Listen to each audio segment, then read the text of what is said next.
నమస్కారం మిత్రులారా. మన జీవితంలో మనం చేసే అతి పెద్ద తప్పేమిటో తెలుసా? మనకు ఇష్టం లేకపోయినా, మన దగ్గర సమయం లేకపోయినా, ఎదుటివారు ఏమనుకుంటున్నారో అనే భయంతో సరే అని చెప్పడం. మన జీవితంలో మనకు అత్యంత విలువైనది ఏది అంటే డబ్బో అంతస్తో కాదు, మన సమయం మరియు మన శక్తి. కానీ దురదృష్టవశాత్తు మనం వీటిని ఇతరుల చేతిలో పెట్టేస్తుంటాం. ఎందుకంటే కేవలం నో అని చెప్పలేక. సాధారణంగా మన మనుషుల యొక్క మనస్తత్వం ఏమిటి అంటే అందరినీ సంతోషపెట్టాలని ప్రయత్నిస్తుంటాం. ఆ క్రమంలో మనల్ని మనం కోల్పోతుంటాం. ఈరోజు నో అనే పదాన్ని ఎలా వాడాలో తెలుసుకుందాం. అసలు సమస్య ఏమిటంటే మనం ఎందుకు ఎస్ అంటాం? ఎవరైనా ఏదైనా అడగగానే మన మెదడు ఎస్ అని ఎందుకు అంటుంది? దీనికి కొన్ని కారణాలు ఉన్నాయి. అవి ఏంటో చూద్దాం రండి. వాటిల్లో మొదటిది నేర భావన. మనం సాయం చేయకపోతే అవతలి వారు ఇబ్బంది పడతారేమో అని, ఆ ఇబ్బందికి మనమే కారణమని ముందుగానే ఆలోచించి మనం ఏదో తప్పు చేస్తున్నట్టు భావించి వారికి నో చెప్పలేక ఎస్ చెప్పేస్తుంటాం. రెండవది భయం.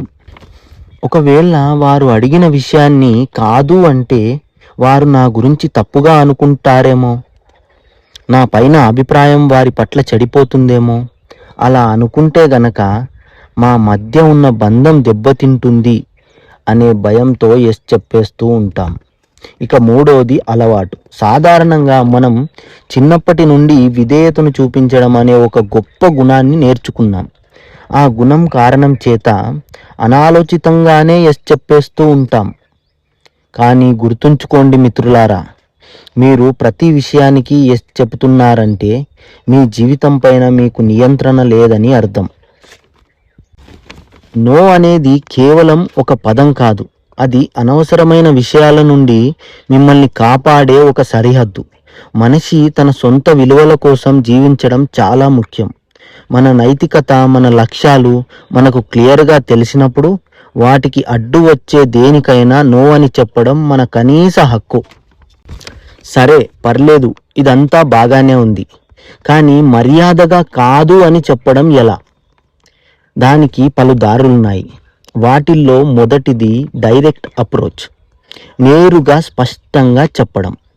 మీ దగ్గర సమయం లేనప్పుడు లేదా ఆ పని మీరు చేయలేనప్పుడు నేరుగా చెప్పండి, ఐఆమ్ సారీ, నాకు ప్రస్తుతం వేరే పని ఉంది, దీనికి నేను ఒప్పుకోలేను. ఇలా నేరుగా చెప్పడం ద్వారా అవతలి వారు నిన్ను అడగడానికి వెనుకడుగు వేస్తారు.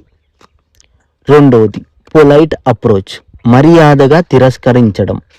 గౌరవంగా ఉంటూనే మీ నిర్ణయాన్ని ఇలా తెలపండి, మీరు అడిగింది మంచిదే కానీ నా దగ్గర అంత సమయం లేదు మిత్రమా, నాకు చేయాలని ఉన్న ప్రస్తుత పరిస్థితుల్లో సాధ్యం కాదు, నన్ను అడిగినందుకు చాలా సంతోషం. ఇక మూడవది ప్రత్యామ్నాయం చూపించడం. కొన్ని పరిస్థితుల్లో అవతలి వారు మనకు చాలా కావలసిన వారు ఉంటారు. వారికి డైరెక్ట్గా నో చెప్పడం ద్వారా మీ మధ్య గల సంబంధం దెబ్బతినే అవకాశం ఉంది. సో ఇలాంటి పరిస్థితుల్లో పూర్తిగా నో చెప్పకుండా, నేను దీనికి సరి అయిన వ్యక్తిని కాదు, ఫలానా వారిని అడగండి, నేను కూడా ఆయన్ని ఒప్పించడానికి ప్రయత్నం చేస్తాను అని చెప్పడం ద్వారా అంతో కొంతో మధ్య సంబంధం తెగిపోకుండా ఉంటుంది.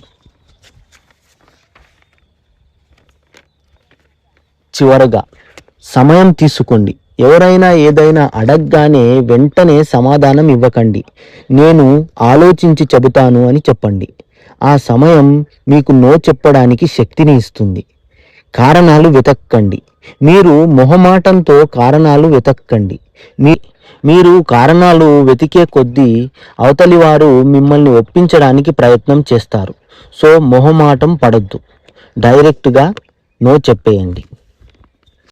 మిత్రులారా, నో అని చెప్పడం అంటే ద్వేషించడం కాదు, అది మిమ్మల్ని మీరు ప్రేమించుకోవడం. మీ సమయానికి, మీ శక్తికి మొదట మీరే విలువని ఇవ్వాలి. అవి చాలా పరిమితమైనవి. వాటిని ఎక్కడ ఖర్చు చేయాలో మీరే నిర్ణయించుకోవాలి. ఇక నుండి మీకు నిజంగా ఇష్టం లేని పనిని ఎవరైనా అడిగినప్పుడు గుండె మీద చెయ్యి వేసుకుని మర్యాదగా నో అని చెబుతారని ఆశిస్తున్నాను.